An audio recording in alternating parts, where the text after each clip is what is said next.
silsilah keturunan seluruh manusia di bumi ini kembali kepada Adam, sedangkan nasab Adam kembali kepada bumi atau tanah.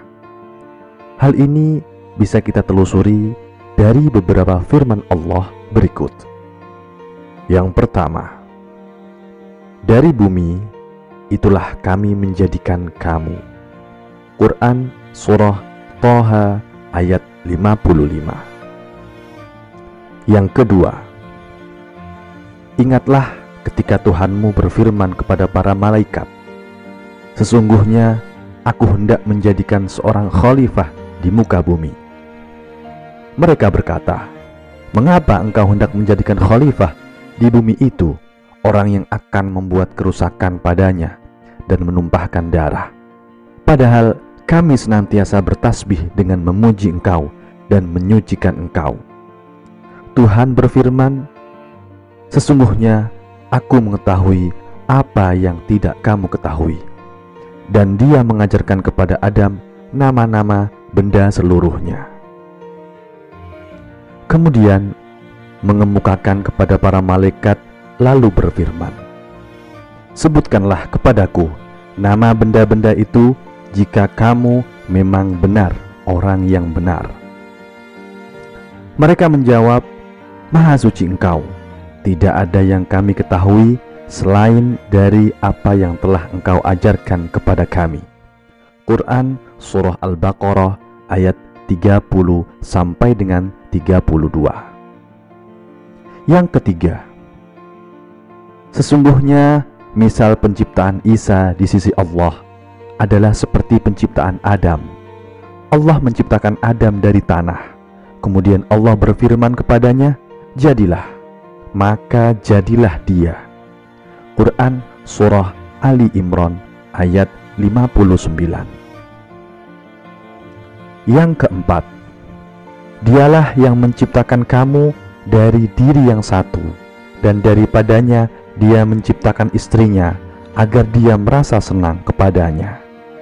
Quran Surah Al-A'raf ayat 189. Yang kelima, dari bumi itulah kami menjadikan kamu, dan kepadanya kami akan mengembalikan kamu, dan daripadanya kami akan mengeluarkan kamu pada kali yang lain. Quran Surah Thaha ayat 55. Yang keenam, dan sesungguhnya kami telah menciptakan manusia dari tanah liat kering yang berasal dari lumpur hitam yang diberi bentuk. Quran Surah Al-Hijr ayat 26. Demikianlah masih banyak sekali ayat-ayat Al-Quran yang menjelaskan mengenai penciptaan Adam dari tanah.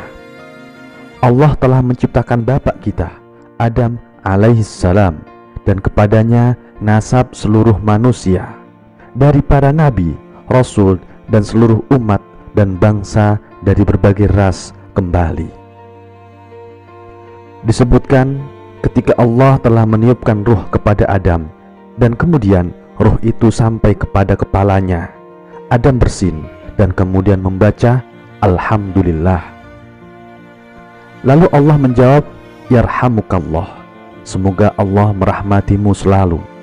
Hadis riwayat Ibnu Hibban nomor 6165. Allah telah menciptakan Adam dan memuliakannya.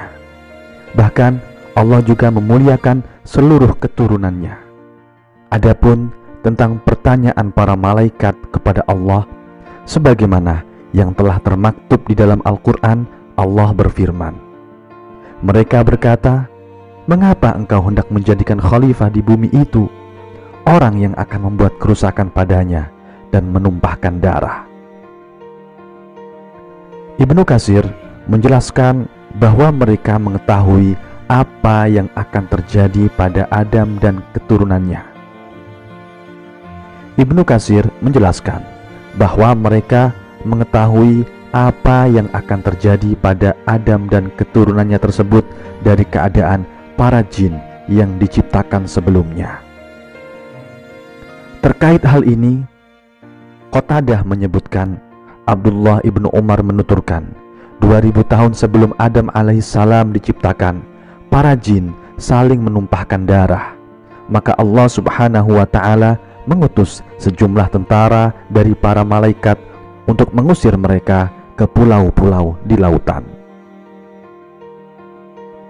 Sementara Al-Hasan menyebutkan para malaikat mengetahui keadaan Adam dan keturunannya itu dari Al-Lauh Al-Mahfud. Namun ada pula yang mengatakan bahwa para malaikat mengetahui sifat Adam dan keturunannya itu dari Harut dan Marut yang mendapatkan kabar dari malaikat yang lebih tinggi kedudukannya dari keduanya, yaitu malaikat yang bernama As-Sijil, dikutip dari Al-Bidayah wan Nihayah. Ada pula yang menyebutkan bahwa mereka mempertanyakan hal tersebut karena mereka memang tidak mengetahui bahwa bumi diciptakan untuk keadaan seperti itu. Hal ini tersirat dalam pernyataan mereka setelah itu. Mereka berkata, "Padahal kami senantiasa bertasbih dengan memuji Engkau dan menyucikan Engkau." Quran Surah Al-Baqarah ayat 30. Jin juga keberatan dengan penciptaan Adam, dikarenakan mereka mengetahui bahwa anak Adam kelak akan memiliki kedudukan istimewa di sisi Allah subhanahu wa ta'ala, khususnya para rasul dan nabi yang akan diangkat dari keturunan Adam alaihissalam. Selain itu, Allah subhanahu wa ta'ala juga mengistimewakan Adam dengan mengajarinya nama-nama segala sesuatu, mulai dari nama-nama manusia, hewan, laut, tumbuh-tumbuhan, pepohonan, dan sebagainya. Fakta ini bisa kita baca dalam firman-Nya yang berbunyi, "Qala ya Adamu ambihum bi asma'ihim, falamma amba'ahum bi asma'ihim, qala alam aqul lakum inni a'lamu ghaibas samawati wal ard wa a'lamu ma tubduna wa ma kuntum taktumun." Allah berfirman, "Hai anak Adam, beritahukanlah kepada mereka nama-nama benda ini." Maka setelah diberitahukannya kepada mereka nama benda-benda itu, Allah berfirman, "Bukankah sudah aku katakan kepadamu bahwa sesungguhnya aku mengetahui rahasia langit dan bumi, dan mengetahui apa yang kamu lahirkan dan apa yang kamu sembunyikan." Semua ini merupakan karunia yang besar dari Allah subhanahu wa ta'ala bagi Adam alaihissalam.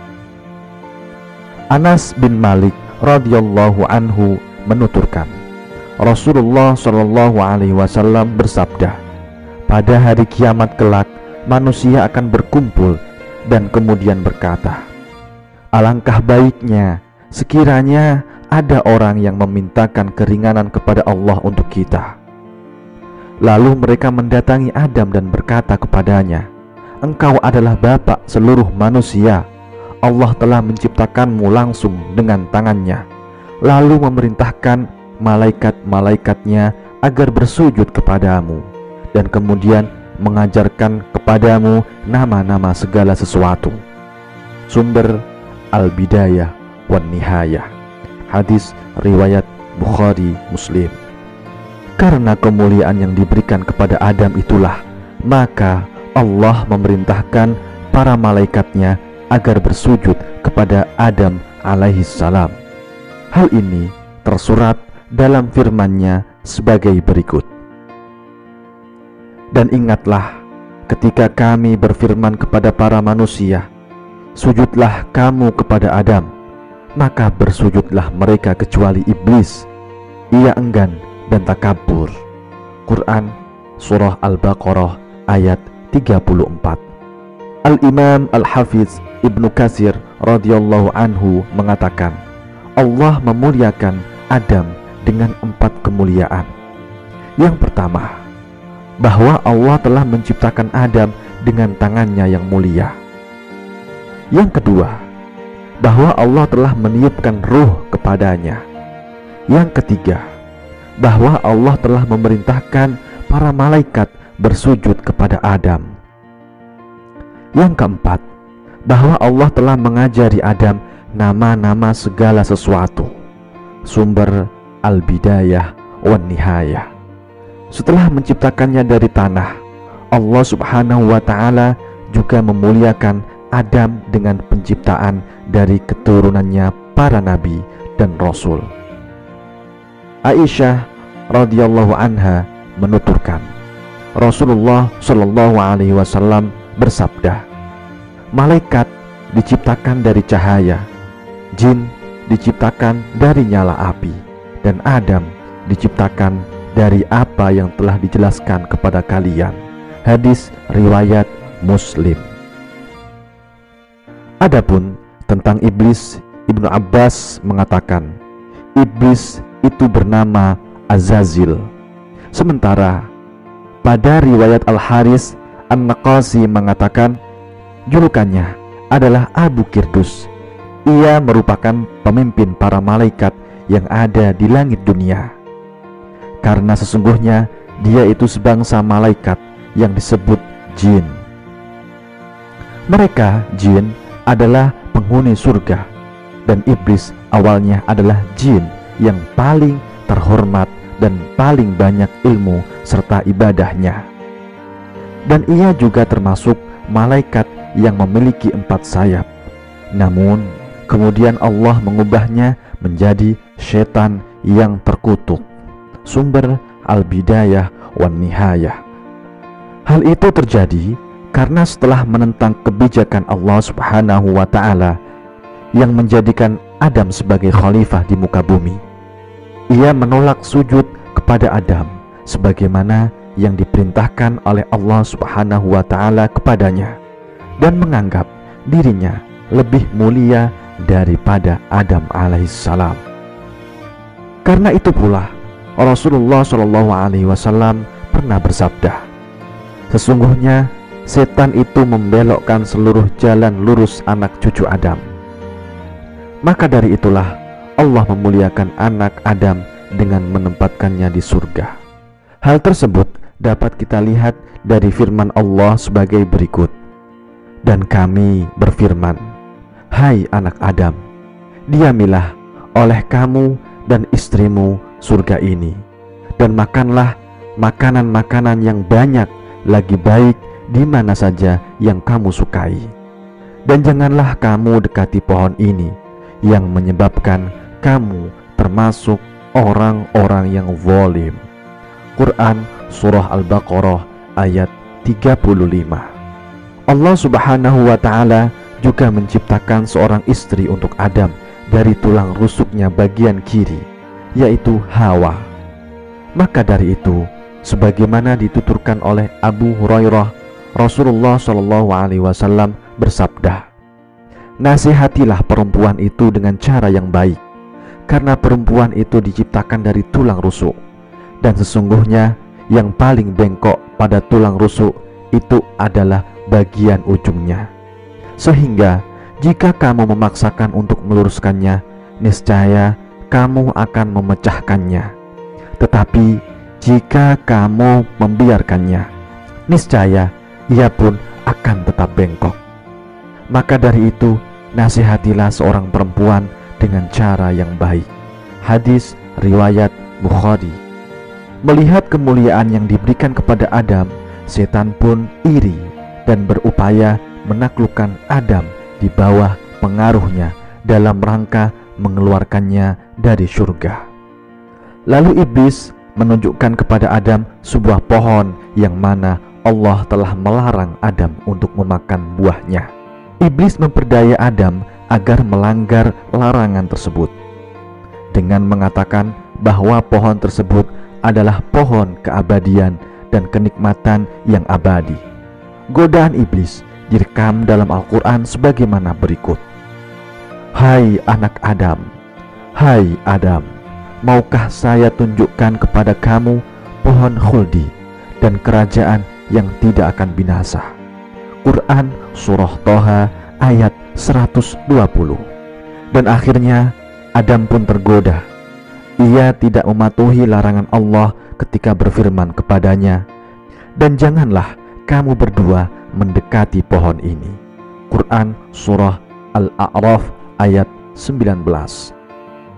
Akibat perbuatannya itu, Allah Subhanahu wa Ta'ala mengganjarnya, yaitu dengan mengusirnya dari surga dan memerintahkannya agar turun ke bumi. Allah Subhanahu wa Ta'ala berfirman kepadanya, "Turunlah kamu sekalian.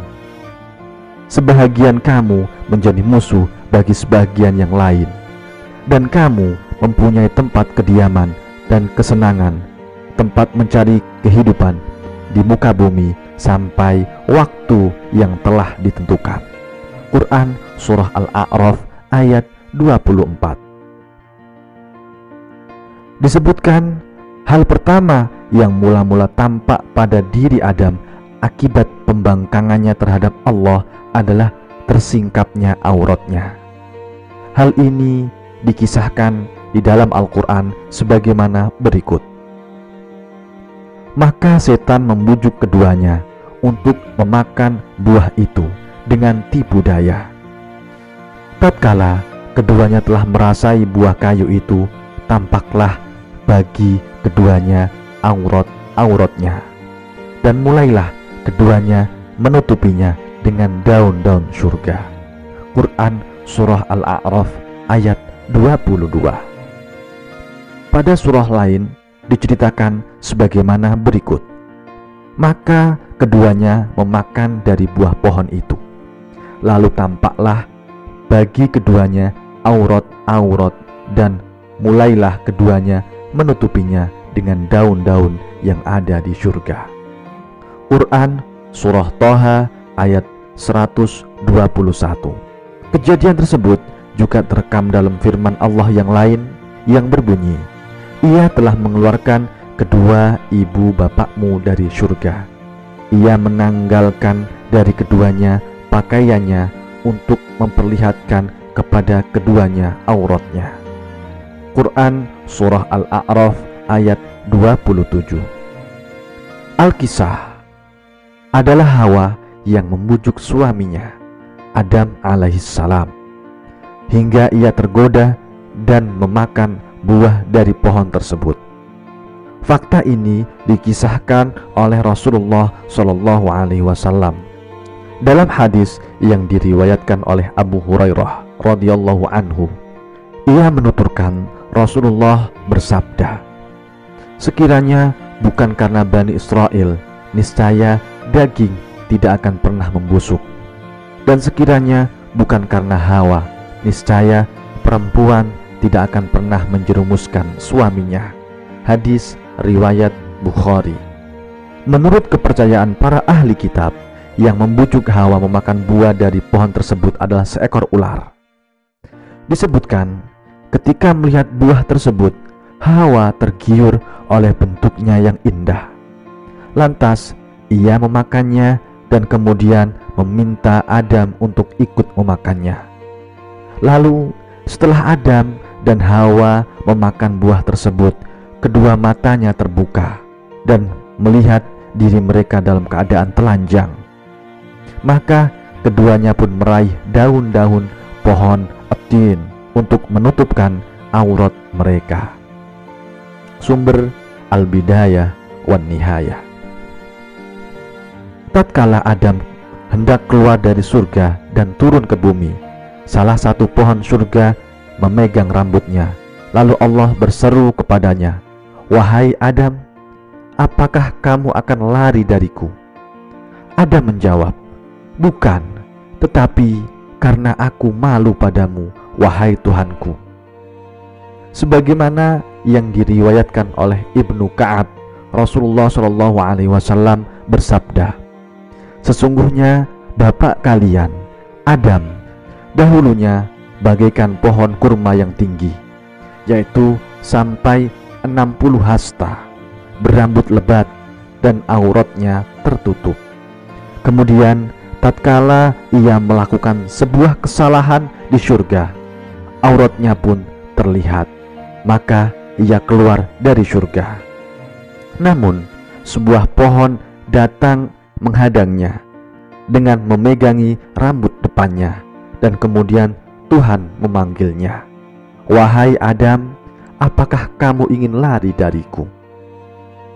Ia menjawab, "Bukan, tetapi karena aku malu padamu, wahai Tuhanku, atas kesalahan yang telah aku perbuat." Terkait hal ini pula, ada yang mengatakan bahwa waktu itu Adam turun di negeri India. Al-Auza'i menyebutkan Adam alaihissalam berada di dalam surga selama 100 tahun. Pada riwayat lain disebutkan selama 60 tahun. Dikatakan pula bahwa setelah turun dari surga ke bumi, Adam menangis sedih selama 70 tahun karena meninggalkan surga. Dan kemudian menangisi kesalahannya selama 70 tahun pula. Dia juga menangis selama 40 tahun karena menyesali terjadinya pembunuhan putranya Habil oleh saudaranya sendiri, Qabil. Semua ini diriwayatkan oleh Ibnu Asakir. Ada yang mengatakan bahwa sesungguhnya Adam alaihissalam turun dari surga ke bumi pada hari Jumat, sebagaimana diceritakan Abu Hurairah radhiyallahu anhu. Rasulullah shallallahu alaihi wasallam bersabda, "Sebaik-baik hari yang padanya matahari terbit adalah hari Jumat. Pada hari itu Adam diciptakan, dan pada hari itu pula ia dimasukkan dan dikeluarkan dari surga." Pada riwayat yang lain disebutkan, dan hari kiamat terjadi pada hari itu pula. Hadis riwayat Muslim.